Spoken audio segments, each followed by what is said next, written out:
Ladies and gents, good morning to you all. The Macho Man, Robot Savage, has something for you today. You've been asking me day in, day out for the hunger build, and I am here to deliver it to you on this Monday. Now, I'm gonna show you exactly what's in this build. Are you ready for the Hunger Prime? Let's get into it. Okay, so here comes the full nerd transition. Anyway, getting into the Hunger Prime, basically what you want to do is you want to stack your Hunger, alright, with a Tenacious and a Berserker cell. The special cannot be changed, it's the Feast. And your mod will be the Recursive Hilt. I don't know why Mending Blade Core was in there before. That is a terrible oversight and should not be the case. You've got your passive, which is Iceborne. This one works extremely well with Hunger. Your special, now obviously you will not be using Shrike Zeal. There's a good reason for that. It's because if you want to increase damage, then you'd be going for something like Embermane's Rapture. But realistically speaking, you can damage yourself via the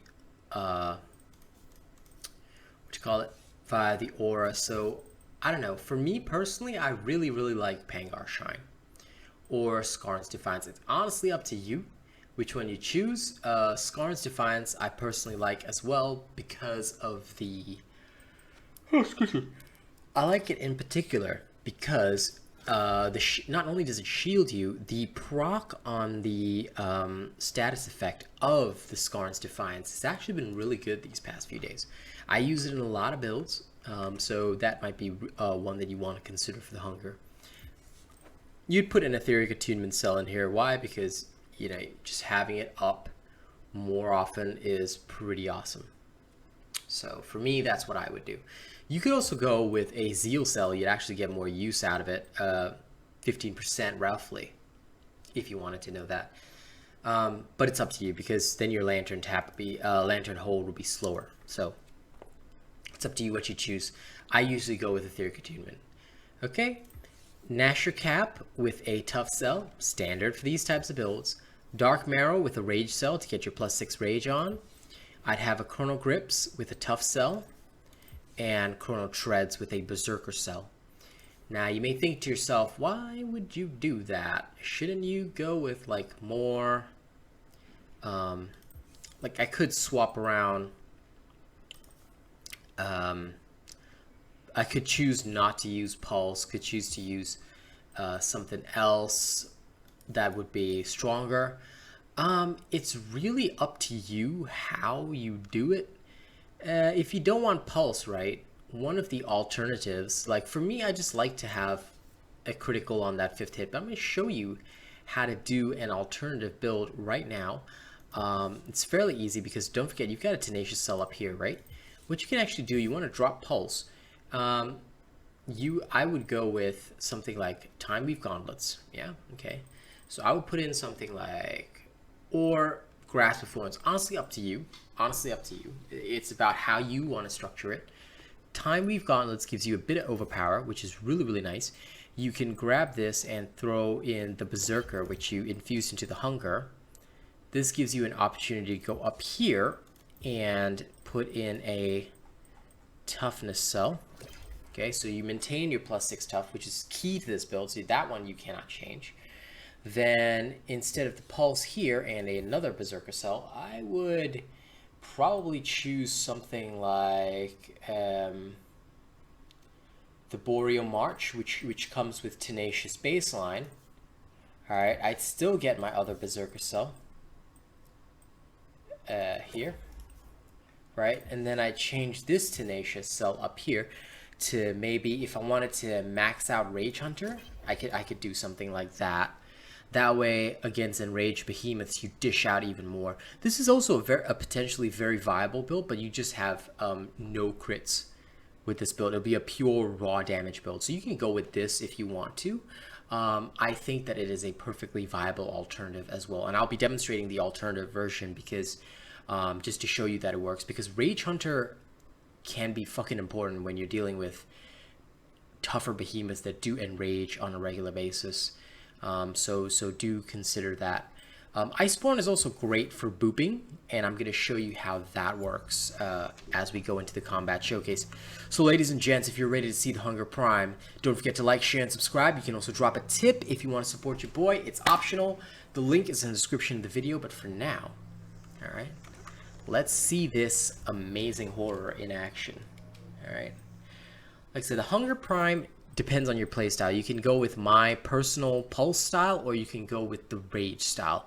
Rage styles are quite fucking awesome, to be fair. We'll go to a place where Snowblind Waste, so 12 to 15, it's about 6 to 9 levels higher than us. It should not be a problem. Like I said, I personally, and sorry about the Shrike's Lantern being in there, I was doing some testing beforehand, so the Shrike's Lantern, which I showed you guys, before changing it over to the Skarns, is actually not a lantern you should be using at all.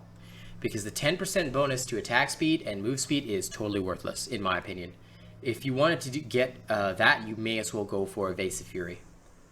Or any of the other attack speed boosters. So, to me, those are ideal. Okay, let's go. Let's go watch this crazy build in action. And I'll prove to you, the Macho Man, the people's champion, is still at the top of his game. Now, if you're going with the raw damage version of this build, though, like you've just seen with Overpower, Ragehunter, everything in there, this is the hardcore version, as in this one stacks raw damage and relies on the fact that second a behemoth enters rage or gets overpowered, it is fucked up. Taking hits only makes you angrier, stronger, and you can personally activate it by just triggering your thing, your hunger. You can also you might be questioning, why not use energized? Usually you achieve it quite fast. If you want to use energized and sacrifice a bit of the lantern damage and shielding, that's completely fine. Me personally, it's like I said, that is down to a personal preference at this point, so it's honestly up to you. Like, you see, me, I'm just like, okay, let's get the lantern damage in there. Now, Iceborne can boop. Don't forget that. It's very important. Me, I like having the lantern up a little bit more because I feel like you literally look. You're gonna get this stuff really fast, and even if you take hits, you want to take hits. So you have lifesteal and you're constantly self-damaging in the first place, so it's not really a problem. Okay. Just boop it. And you see, as soon as that gets knocked down, boom. Now the reason why I sometimes don't like Ragehunter in builds is because it may not build up as quickly, or if the thing doesn't enrage, then what are you gonna do? You know, but once it does enrage, and look, the Skarn's Lantern alone is proccing the Terra effect right there. So that is pretty fucking sick in my opinion.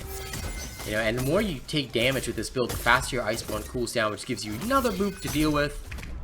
And you know, it's just glorious with this glory. And the shield that you get from your Skarns, even if it's being eaten away by the lifesteal from the by the life damage from the hunger, can still preserve your health by quite a bit. So I like to use that because it gives me an opportunity to heal consistently. Now keep in mind, I was doing this with a level 6 hunger versus a level 15 Nezaga Shadow Touch with the wrong element, because I have an elemental disadvantage against this guy. Don't forget that. Okay, keep that in mind when you're seeing me fight. This is with a level 6 hunger. I'll happily show it to you after this. And you are happily devastating. This is what makes the hunger one of the most devastating weapons in the game right now. It's the rage. It's the sheer rage that you get as a part of the package. Look at that. Level 6 hunger right there versus level 15 Shadow Touch Nezaga. Did you see me breaking a sweat throughout that match? Did you see me use a single consumable? Because no, I didn't. This is how powerful this build is. So if you like the hunger now's the time to play it. The Hunger Prime will not let you down, especially the raw damage build. If you choose not to go for my pulse build, that's completely okay. The raw damage build, as you've just seen me demonstrate, is absolutely devastating. The second a beast goes into rage, it is dead. It is dead. It's legit. Let's try it on a Scrave, shall we, with my lovely level 6. Okay, this is only a level 12 Scrave, so it's not much of a threat. But, you know, the show must go on. And don't forget, you also get additional damage from the hunger itself. Like, when you're in that mode. Oops, sorry. See, getting frozen, not a problem, because you're almost already ready to, oh, come on. Scrave, I expected better of you than this. Now, if you do get into a problematic situation, don't panic.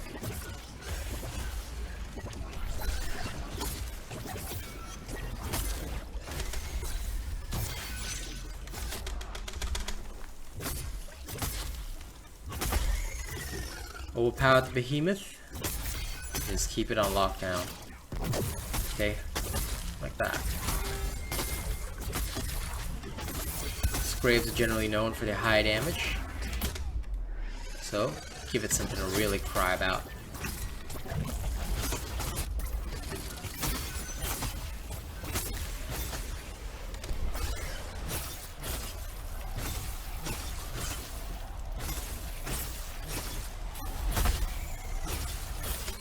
Sometimes you can even accidentally destroy a behemoth's life. That's okay. It deserves it. And the fact that it's enraged, Aether Charge, and all that in between, good, good. More damage. Look, you're completely overpowering this behemoth with your hunger. I just hope you guys see what I'm seeing here, because it's just an unbelievable experience. Look, it's dead already. Keep that in mind. Again, this was with a level 6 hunger. You're not sweating, you're not worried, you're not even concerned if you start to take a lot of damage. So in 90% of situations, you were literally just going to tear through whatever the hell was unlucky enough to encounter your path. Let's go finish off this Riftstalker. How long did that take? Oh, not long at all. Okay, let's go eat this Riftstalker. Then we'll end the combat showcase there.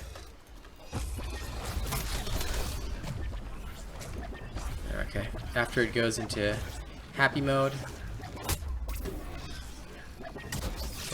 Shit, I shouldn't have done that. Sorry, that's my bad habit.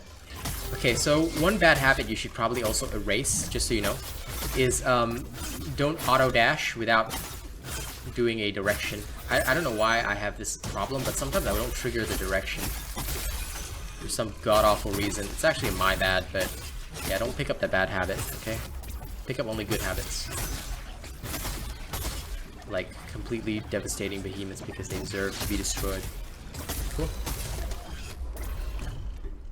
Yeah, let him do his usual thing. He goes in. Oh, messed that up.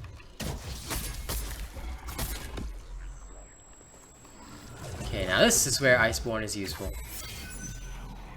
You can still trigger your Scarns because it cools down anyway, so it's not really a big deal. There you go. Creature interrupted.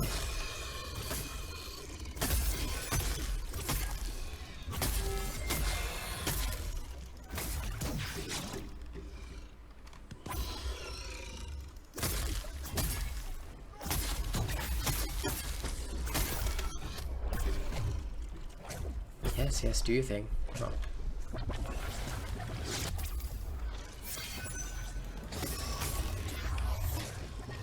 Okay, this is where the fun begins. I'm usually not good at booping him out of this with the sword, so I usually play the coward's method, which is to say, I'll do that.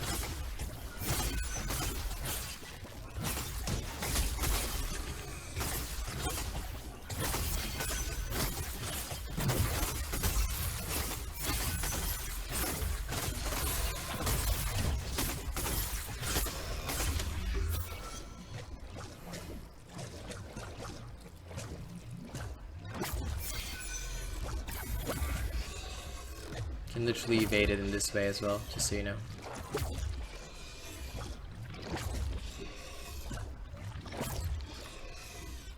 Just running like that, very easy evasion method if you really don't know how to boot it, because with the sword, I'm not confident with that mode. He tends to be a little too fast for my liking. At least for the sword. For others weapons, you will see me just go ham on his ass, which I am known to do.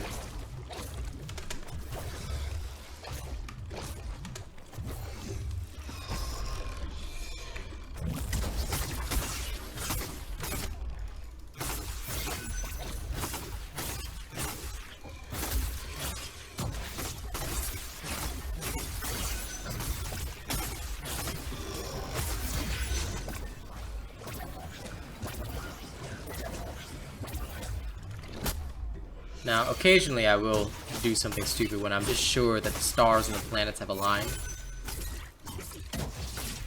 Alright. But yeah, most of the time I won't, so there you go. Remember, even if you have a problem, you can just suck up the Aether vents and you'll be good to go. So ladies and gents, we hope you've enjoyed the Hunger Prime. I hope you've enjoyed this little build video. I know you guys have been excited for this one. Thank you so much for watching, and I'll catch you on the next one. Don't forget to like, share, and subscribe for more of my insane builds.